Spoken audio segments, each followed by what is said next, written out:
তো একটা গাড়ি সার্ভিস করতে কত খরচা? তাহলে বন্ধ হয়ে যাচ্ছে। এমটিটা সার্ভিস করবো করে করানো হচ্ছে না। সার্ভিস করে কি হবে? তো আজকের ভিডিও হচ্ছে যে মানে 3টে গাড়ি সার্ভিস হবে, আজকে 2টো হবে, কালকে একটা হবে। তো এখনও মানে যে সার্ভিস করতে আসে শোরুম থেকে সে এখনও আসেনি, ও তার জন্য ওয়েট করা হচ্ছে। 52 গিয়ার পোটাও হবে আর 50-50 টু হুইলটাও হবে। মোবিল চেঞ্জ হবে আর ট্যাপিটটা একবার চেক করে নেবে। আর এই আমাদের এমটিটা সার্ভিস করবো করে করানো হচ্ছে না। সার্ভিস করে কি হবে? সার্ভিস করে কি হবে? করবো না সার্ভিস, তো চালা, কোনো চাপ নেই।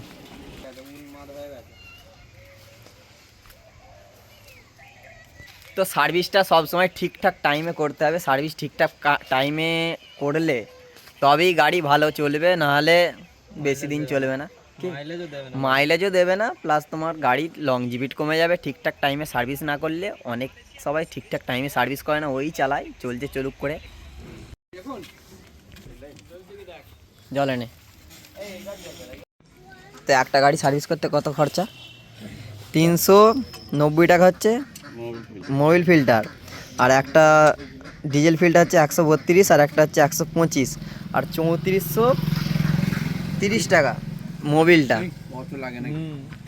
মানে পয়সা কামে খালি ঘরে আনতে দেরি, তারপরে শোরুমে নেওয়ার জন্য রেডি হয়ে আছে। 12,200 টাকা মতো লেগে যাবে। সেই দিন নেই 10,000 টাকায় যে হবে। তুমি হিসেবই করো না কখন কি সার্ভিস করা হচ্ছে। চলো, টু হুইলটা কমপ্লিট ফুল। এবার এইটার হবে কি পজিশন হচ্ছে। মিস্ত্রির মুখটা দেখিয়ে দে। অরুণদা ভালো আছে তো? অরুণদা হাসছে। শুধু পয়সা আনছি আর ফাইন্যান্স কোম্পানি, সার্ভিস কোম্পানি এইসব সব দিয়ে দেওয়া হচ্ছে। আর কি করে, পয়সা বাড়িতে কিছু জমছে না, যা হচ্ছে কোম্পানির হচ্ছে আর এইদিকে ফাইন্যান্সওয়ালাদের হচ্ছে। খোলেই হবে নাকি? পয়সা থাকার জন্য নাকি? তো 2টো গাড়ি ফাইনাল কমপ্লিট সার্ভিসিং করা হয়ে গেল। এবার অরুণদা বাড়ি যাবে, দেখি ওই গাড়িটা কবে সার্ভিস করে দেয়, আর না হলে ওই গাড়িটা নিজেই সার্ভিস করে নেবো। আচ্ছা, চাপ নেই, সব দেখে নিচ্ছি। অরুণদাকে বাদ দিয়ে দেবো এবার থেকে। হ্যাঁ, অরুণদা বাদ দিয়ে দেবো তো। চলো, তোর ভাই এমটিটা সার্ভিস করা হচ্ছে না, তুই কিছু বলবি? অরুণদাকে বল সার্ভিসটা করে দিতে, আপডেট মারতে হবে গাড়িটা।